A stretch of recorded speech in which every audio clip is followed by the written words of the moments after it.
not covered. It's a rocky topic. A lot of people getting canceled for their opinions, even though we're supposed to have free speech. But I want to know how y'all feel about this, because there's a lot of black students. We're seeing a rise on social media of black students protesting this whole Palestine thing and speaking out for justice over there. And you got people like me going, how the fuck are you protesting for justice over there when we ain't even got justice here? Why are you protesting for people that don't give a fuck about you here and they're way over there? Let's focus on our backyard, clean up our backyard, and then we are the world, we are the children, and you feel me? Let's figure out what we're doing here first, because we still, it's ugly here for us still. So, and you protesting about somebody that ain't finna protest for you. So that's not your fight, in my opinion. But how y'all feel about this? Because you sent me a clip of some females that was protesting. It was like, what are you protesting? She like, and they didn't even know what they were protesting. It was monkey see, monkey do. And I feel like that's probably 50% of the people at these protests. They just see people doing it, and hey, I'm going to just join in because of the sheep mindset. Nigga, I'm here to get my picture, and you feel me, impress people on Instagram that I was here and I did whatever I did. That's all it really be. I don't give a, and that Palestine shit is above my pay grade, man. I'm not getting paid to know nothing about that shit. I don't give a fuck about that shit. The reason why is exactly what you said. It doesn't affect me personally. It doesn't affect my people. I see my people struggling every day here in America. I mean, humans in general in America are struggling depending on economics, classism, etc. So why would I then be going and worrying about a war that shit we got a hand in? You get what I'm saying? So like, why the fuck would I really care about that? Not only that, too many times do other protests or other causes take a black man or take a black woman and put them at the front lines and make them the face of a cause that's not ours, because they know that we're going to see it all the way through for them. That's what they know. And then a lot of these things like Stop Asian Hate, what you're seeing right now, a lot of that shit gets passed on the backs of black men and women out there protesting and making change happen. Facts. So long as I've been alive, having the Palestinians and the Israel been going at it like since biblical times. Since biblical times, you get what I'm saying? Abraham and who land of the milk and honey. That's one of them crippin' blood things. Man, that's something that's always been going to war. So again, as being a black man, at the end of the day, that ain't got nothing to do with us. At the end of the day, I hate the fact that we protest go harder for them than they will for us. My thing is this: if you want to protest out here, if you really about that shit, if you for the Israels or you for the Palestinian people, why don't you take a one-way flight over there and just join the army and go at it with them? If you really about that shit, if you really about standing on business, about creating a peace, because we can't have peace without the war. You know that, right? So whoever's gonna win is gonna win due to violence. So if you really feel that strong for wherever your people are, go over there and fight for them.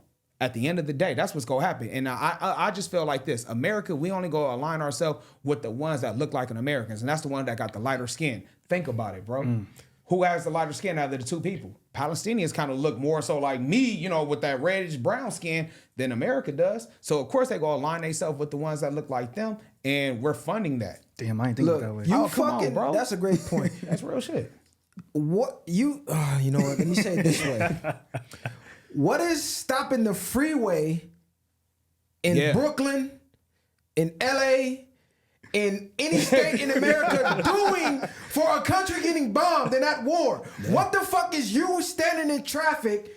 How is that helping anybody? See, these Sunday morning quarterback couch quarterbacks, the living room couch quarterbacks. Like, if you're not in the game, you're not on the field. If I was here, I would have. You want to feel a part of the game, like you said. Catch a flight, bro. Go over there, pick up a gun, and go fight for real. Fight for real. Stop fucking up the traffic over here, holding signs. That's not doing nothing, bro. Them people ain't even seeing that shit. At all, They're getting bombed. They're getting shot. They're getting maimed. All type of shit is going on. Same thing. Remember with Ukraine and Russia. Remember even with that shit. You get what I'm saying? My thing is all that protesting. What is that really doing out here if you're not really over there putting in work in the front line where they really need help at? If you're not helping with health, helping the children from the injuries or grown folks with if you're not really physically over there helping or donating money to the war, what are you really doing out here stopping traffic and graduations and things like that? Shit don't mean nothing. See, that's how I feel about voters. It's like, all right, you want to feel like you're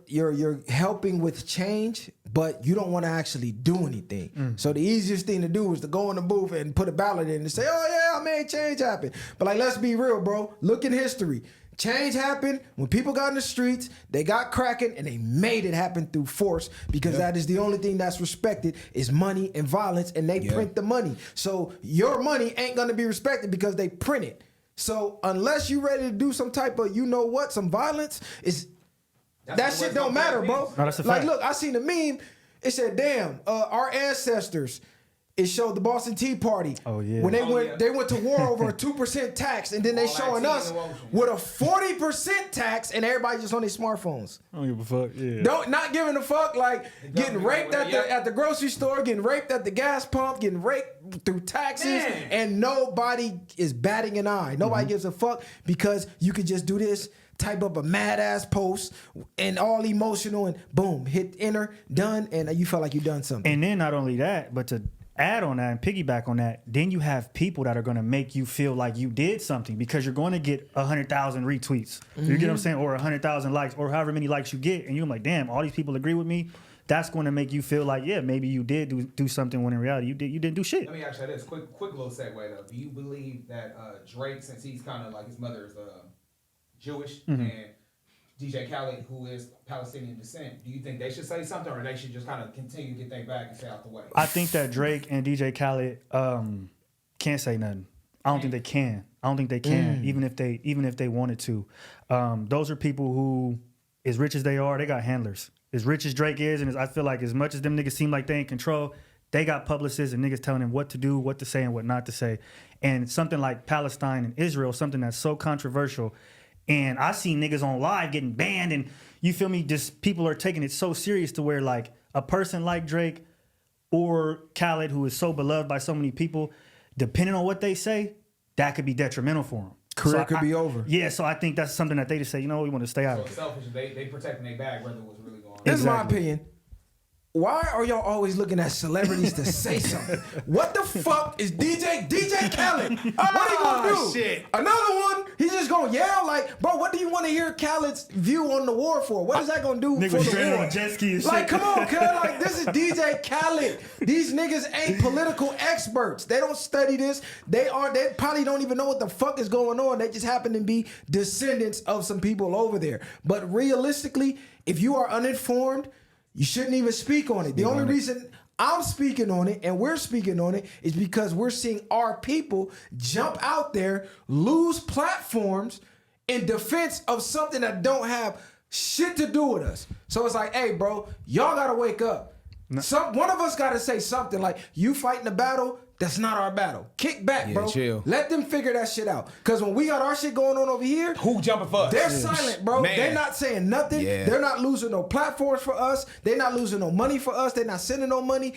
So take a play out of their playbook. Mind your fucking business. So as far as Drake speaking on what's going on, for what? So y'all can tear them apart in the media? Doesn't matter which side they speak on. The opposite side is going to tear them apart. Not only that, too, we're actually being physically harmed. I seen a video of a black man getting tasered over to Palestine, Israel. I think it was at USC, tasered by a police officer because of it on the ground and being, handcuffed. So again, it's not worth it at all. You get what I'm saying? To go and put your life at risk for a cause that, we don't even really know what the fuck is really going on. At the end of the day, like, as much as we can sit up here and say we know exactly what's going on, we don't. Well, I heard that Palestine, the way they going to war is a little grimy. Like, they shooting out of hospitals and schools, which you're so not they supposed to doing do in an crazy act shit. of war. Yeah, and yeah. Israel, Okay. Shooting up where they not supposed to be. That's the real controversy. I did hear about that, but like you said, fair and love and warfare. Come on, I agree. Once a body drop, you're not going to tell me how I can drop a body in return. Exactly. I'm going to get it how I live. Not only that, though, in the beginning when everything was going on, it was so much misinformation. It was tweets coming out, videos coming out, body counts coming out that were then later unconfirmed or this wasn't true. So I'm at the point right now where I'm like, it's an engagement farm for niggas. Like, that's that's what that war is. I'm off of it. Like, I don't know. It's all media propaganda. With all the issues we have going on here at home in the USA, Facts. we are Americans. So whatever's not going on in America, if it's not affecting America, I don't give a fuck. Stop sending money to Ukraine and all of that bullshit. Man. I don't give a fuck about Ukraine. When- They don't hey. give a fuck about us. Listen, Fuck is we talking we about? interest rates to buy a house is like 6%. Everything is high. Go dry down Compton. Potholes everywhere, bro. BlackRock buying up all the motherfucking property to where a house is marketed for $450,000 and they got an unlimited fucking black card. They card probably platinum, straight 24 karat gold, Man, for and they real. buy the house for $1 million. So somebody like you, me, him, we outpriced. Yeah. We gotta buy it through them. Yeah. You know what I'm shit like that going on. And y'all worried about fucking Palestine. And the Man. reason why we worry about it, I'm gonna be 100% honest, because again, we have been brainwashed as Black Americans to be the savior for people. James Baldwin had a little documentary on Netflix where he talks about the black actor. He specifically goes to Sidney Poitier and how there's a movie, and if you look back in earlier Hollywood when black actors are in it, they're always saving a white guy every time. It's a scene. Sidney Poitier, he can go to freedom, but instead he turns his back or he turns around to grab the white dude, put him back on a train, happily ever after. What I'm saying is that we've been conditioned through media, through technology, whatever you want to call it, to be their savior and be like, well, damn, you know what I mean? We got integration, we got freedom. Now we should do the same thing for others. Do you get what I'm saying? Meanwhile, not looking at nobody else is doing it for us. Nobody's saving us. Yeah, because we've been programmed. Well, by Malcolm X said that if you can control the media, you can control the masses on that. So, we got to tell our own story. So that's what we got to do amongst us. That's our own problem. But That's why people who have the platforms, bro, you gotta speak out. You have to speak out. You can't be afraid to get canceled. You have to speak out. Unless you just truly don't give a fuck and you only in it for the profit, then I can't even be mad at you. But don't act like you for your people and for the people, but you have the means to persuade the people in the right direction and you choose to ignore it. That's when I look at you like a fucking goofy or you compromise. You know who stood up? Nick Cannon. Remember he got canceled for with that little Jewish comment about having that. Now he got this whole new show called Council Culture. I like that. Shout out to Nick Cannon because he's a brother for the cause as well. And No, shout out to Nick, bro. Nick stood on business with that. I He like was that. putting me on a book a week. He used to do a book a week on Instagram. He used to do a lot of things. Yeah, shout out to Nick. Definitely shout out to Nick Cannon. Man,